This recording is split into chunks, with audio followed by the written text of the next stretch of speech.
Hola amigos que nos escuchan a través de la señal de www.oxigenradio.com, y pues recuerden que el lunes tenemos una cita en su programa Micrófono Abierto de 7:30 a 9:30 de la noche. Recuerden que también los viernes estamos con el programa Micrófono Abierto de 6 de la tarde a 8 de la noche. Y bueno, comentarles que ya se cumplen 150 años de la toma de Puebla por el general Porfirio Díaz. Hace 150 años se enfrentaban dos proyectos de nación, uno encabezado por Benito Juárez García, el gobierno liberal, y el otro proyecto, el conservador, que pretendía la instauración del imperialismo en México con la corona para un emperador europeo, que en este caso se le dio a Maximiliano de Habsburgo. Se dieron una serie de enfrentamientos que se sucedieron desde el año 1854 hasta 1867, es decir, 13 años de lucha, donde el clero, la clase política gobernante, el bando conservador, había sido afectados en su poder económico por las leyes de reforma promulgadas por Benito Juárez García, por Sebastián Lerdo de Tejada y Melchor Ocampo, quienes dieron pie a estos enfrentamientos como el antecedente, siendo que el 2 de abril de 1867 se daría un combate decisivo para derrotar el modelo imperialista de nación y las pretensiones de Francia por apoderarse del territorio nacional, puesto que los gobiernos anteriores habían adquirido una deuda externa con Inglaterra, España y Francia, de los cuales este último tenía pretensiones de apoderarse del territorio nacional a nombre de Napoleón III. 5 años después de la batalla del 5 de mayo de 1862, donde el general Ignacio Zaragoza y jóvenes generales del Ejército de Oriente, entre los cuales estaba el joven general de brigada oaxaqueño Porfirio Díaz, derrotaron en una de las 3 batallas decisivas en Puebla al ejército francés en la segunda intervención francesa. Desafortunadamente, para septiembre de 1862, fallecería el general Ignacio Zaragoza, tomando el mando en sucesión el general Jesús González Ortega, mientras era presidente Benito Juárez, quien tenía sedes de gobierno itinerantes al norte del país. Para el año de 1863, Puebla sería sitiada por el ejército francés, quienes como estrategia cortaron suministros de agua y alimentos a la ciudad, logrando la rendición de Jesús González Ortega y sus generales, entre ellos el osado y rebelde general Porfirio Díaz.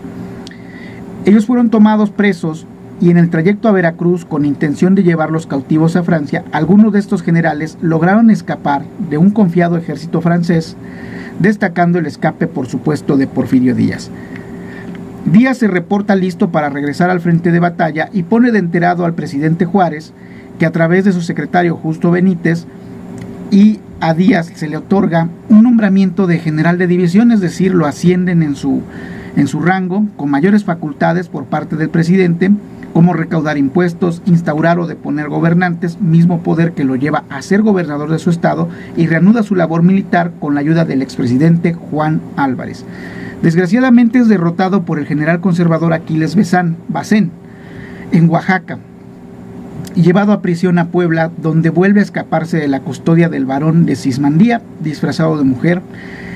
El presidente Juárez lo ratifica en este caso ya ahora como comandante del cuerpo del Ejército de Oriente y se las arregla como puede, reclutando soldados rasos, nacidos mexicanos, del ejército imperialista al cual había derrotado en múltiples batallas, muchas veces obligándolos por leva a unirse a su ejército y combatir a las fuerzas militares del ejército imperialista. Derrota a las fuerzas imperiales en Miahuatlán con una buena estrategia, pretendiendo salir aparentemente en retirada y después emboscando al mismo ejército imperialista. Luego, en la batalla de la Carbonera, derrota al barón de Testalf, recuperando su natal Oaxaca para los liberales y con miras de recuperar entonces Puebla. En aquel entonces las 3 ciudades más importantes eran el puerto de Veracruz, Puebla como el paso intermedio entre el puerto, y la Ciudad de México, que era la capital en aquel entonces, que bueno, la capital políticamente se estaba moviendo por parte del gobierno federal. En aquel entonces había sedes militares de importancia para el imperio como los destacamentos que iban desde Puebla hasta Oaxaca para los imperialistas. Es por ello que Díaz piensa tomar por asalto Puebla, esta vez bajo el mando del Ejército de Oriente. Por su parte,